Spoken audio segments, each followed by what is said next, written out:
Hello everyone, my name is Sar Sakla and today I am going to present the topic on e-commerce and net banking. So as all we know, the e-commerce is the trending topic because due to this situation, we are all are facing the various problems. So it is an important solution that making our transactions with the help of electronic means. This is very basic tutorial regarding the electronic commerce and net banking. So first we have to understand what is electronic commerce. Electronic commerce is nothing but the buying and selling of goods and services with the help of electronic means. There are so many types of electronic means that we are using in our day-to-day lives. Suppose with the help of internet we are purchasing something. This is also an example of electronic commerce. But along with the online shopping, there are some different kinds of electronic equipments that we are using for the making the transaction. Suppose for example telephone or mobile. If we are using the mobile, then we experience that now when we go into the particular shop and purchase something, at that time we are registering our mobile number to the shopkeeper. They are providing us the bill. After that, whatever the discount offers comes through that shop, that will be communicated to the user with the help of this mobile number. So this is also an example of electronic commerce. So whenever we are using the electronic means, electronic devices for making the transactions, at that time it is considered as an e-commerce transaction. These are the some advantages of electronic commerce. 24 by 7 access. The restrictions of opening and closing the particular shop, this restriction is totally removed with the help of online shopping. The internet is freely is available to the all of us, and 24 by 7 we are having an access to the internet, so that whatever the business websites or websites dealing in the online shopping, they are also available 24 by 7. So this is very important kind of advantage of electronic commerce. Second, that is more choices. When we are going to the physical market, our choices are limited up to the shops. Excuse me. Our choices are limited to the shops resided in that particular area. But when we are going for the online shopping, we can shop through the globe. There are no hurdles or no physical barriers, physical boundaries, geographical boundaries are there. So we can make the transactions, we can purchase anything from anywhere where the such type of services are available. Price comparisons, similarly, price comparisons, there are choices regarding the prices are also, uh, we can say, various choices are available in front of us regarding the one particular product. Suppose we are purchase a mobile from one website which is having an price of rupee 10,000. With same kind of mobile we are also having on the another website with 9,500 or maybe some another price. So there's so many, there is not any particular standard while uploading or while reciting the particular product on the website. there is no particular pricing policy followed or given by any government or any kind of we can say IT related act.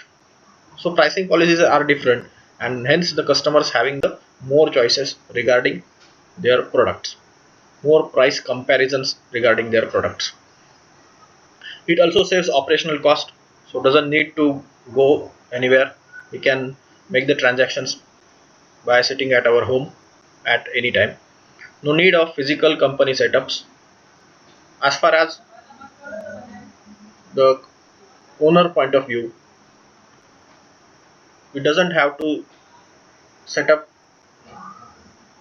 we doesn't have to set up our entire business. We doesn't have to set up our entire business with uh, lots of equipments and human resources. We just can set up the business with one computer, one laptop, and internet connectivity. With the help of that, also we can set up the company, opening the any IT company, and we can grow up. These are some disadvantages of electronic commerce. Infrastructure. It needs proper devices, equipment to complete the transaction. One must need a good internet connectivity along with the laptop or computer, desktop computer, to complete to enter into the electronic transactions. Another one is a basic technical knowledge. Technical knowledge is also required to making the electronic commerce transactions. If we don't have the technical knowledge or technical skills, then we may suffer from the uh, online frauds and security issues arising while we are making the transactions. To understand what uh, what is the quality of the transaction, know the we must have to know the technical aspect of the internet, computer, and all these things. Lack of security. The third disadvantage is lack of security. So securities are always associated with the electronic commerce transactions, because the when we making the transactions, we are uh, supposed to make the transactions with the anonymous users. The user on the another side is an anonymous user, because see we don't have any another identity exceptionally, just an identity on the internet. We don't have another identity of that user, so that the security issues are always resided with the electronic commerce transactions. Then the no physical contacts. There is no physical contacts. When we have to purchase something, at that time we must handle that product, and after by handling such kind of products, the customer is getting another level of satisfaction. That kind of satisfaction one does not feel in case of electronic transaction. Next one, that is there is no guarantee of product quality.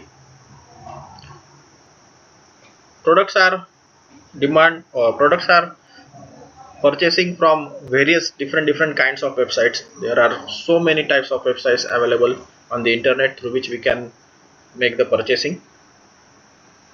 Instead, if there is if we are not purchasing from the branded one, then we can face this type of disadvantage, that is guarantee of the product quality.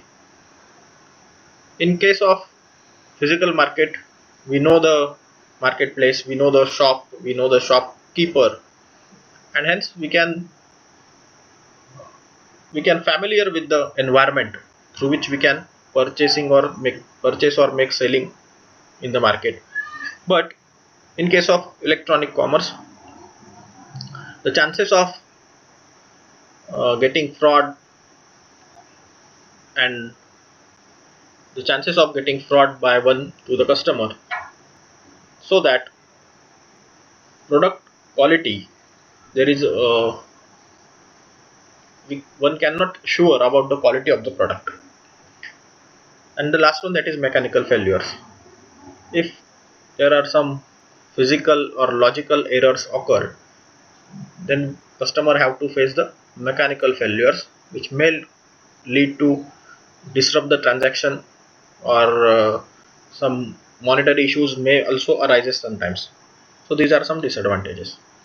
This is the one diagram which show the growth of internet users and mobile users in India since 2012 to 2016. In this period, this is just an indication that what are the which are the which are the internet users and which are the mobile users. We can get to know the difference between these two with the help of this diagram.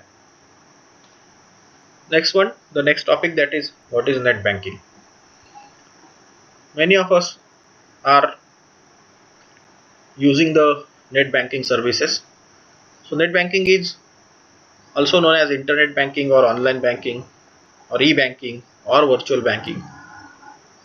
It is a system of making the electronic payment that enables customers of a bank or other financial institution to conduct a range of financial transactions through the financial institution's website. So there are some websites which is developed by the bank or the financial institutions for their customers to operate the account of their customers virtually.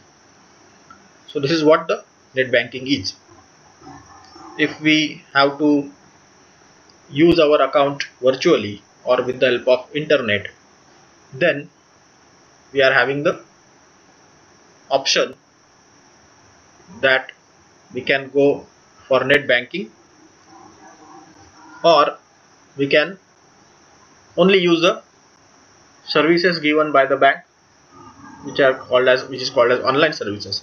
Here in this list I mentioned the some applications of net banking where a bank customer can perform non-transactional tasks through online banking, including viewing account balances, viewing recent transactions, downloading their bank statements, viewing images of paid checks, ordering checkbooks, downloading periodic account statements, and downloading applications for mobile banking. These are the non-transactional tasks that one can perform with the help of his online bank account. We can also say these are the non-monetary kind of transactions or non-monetary kind of tasks. So bank customers can view their balances and all their account activities with the help of applications available in the net banking. Some are the monetary transactions can also done, that is fund transfers between the customers, linked accounts, paying third parties including bill payments, other type of e-payments, investment purchase or sale, loan applications and transactions such as repayments of enrollments, and credit card applications. These are the kinds of monetary kind of banking transactions which one can perform with the help of his bank account. So just look at what is mean by e-payment. E-payment system is a way of making transactions or paying for goods and services through an electronic medium without the use of check or cash. The traditional modes of making the payment are paying by check or paying by cash. So this is the new way, or we can say the digital way of making the payment. Digitally, payment means giving an digital cash, giving an electronic check, making the payments through the cards, NEFT and RTGS kind of services, or mobile payments. Digital cash is cash available in online accounts. Electronic check is just similar like we are having a check which we can hand over to the other person, the physical check. Just like that, there is an electronic check which also having a digital signature on it, and we can transfer it to the other party. The cards, debit card, credit card, smart cards like cards can be also used for making the payment. And NEFT and RTGS, these are the two services which are used for fund transfer from one account to another bank account. And last one, that is mobile payments. Mobile applications are available nowadays, which we just have to download the applications, entering the preferences, log into the account and making the payments. So these are the ways for making the electronic payment. Now I'm just focusing on these two type of activities, that is NEFT and RTGS. Other types of services we may use or we may familiar with, but the NEFT and RTGS, many of us doesn't know the difference between these two types of services provided by the bank. So this is very simple kind of fund transfer services given by the bank, that is NEFT and RTGS. NEFT stands for National Electronic Fund Transfer and RTGS stands for Real Time Gross Settlement System. The basic difference is NEFT is done in the batches and real time RTGS system or real time gross settlement system is more faster because it is real time, means one to one transaction is takes place in case of RTGS. NEFT is, we can say, done in the batches, and that is why it is slower.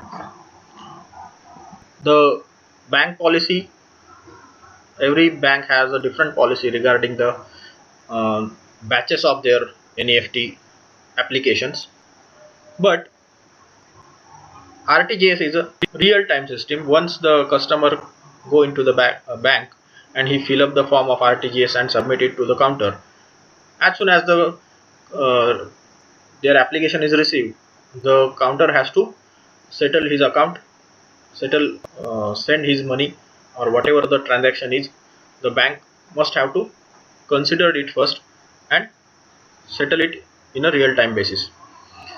So the timings given by the RBI in India for NEFT and RTGS, and also some amount, minimum amount of money transfer limit is also given. In case of NEFT, there is no minimum amount of money transfer, but for real time settlement system, one must need a minimum amount of rupees 2 lakh. If the money involved is below than 2 lakh, then one cannot go for RTGS, he have to go for the NEFT. There is another type of service which is also related with this, which is called as EFT. So is there any difference between EFT and NEFT? Yes, of course, NEFT and EFT is different. EFT is electronic fund transfer and NEFT is national electronic fund transfer. So what is the difference between these two? I just clarify that EFT is having an maximum amount of rupees 2 lakh, where NEFT do not have any kind of maximum amount which we have to be transferred, but EFT is having an 2 lakh is having an limitation of rupees 2 lakh to sending the money. After amount is uh, exceeding rupees 2 lakh, then we cannot send the money by EFT. We have to choose NEFT either or RTGS. So NEFT happens in the hourly batches between the banks, and real RTGS is happen in real time between the banks. This is what I discussed. NEFT is suitable for small money transfer and RTGS is suitable for large money transfer, because the minimum amount of transfer money is rupees 2 lakh for RTGS. So the amount exceeding rupees 2 lakh, that is large money transfer, the RTGS is suitable for such kind of large amount. Next one, that is internet bank account. This is the another type of service under the net banking. If we have to use the internet bank account, means we have to use our account virtually, then we have to just go through the bank, fill up the form which is given by the bank, and after submitting the form, the banks issue the customer ID and password to their customer.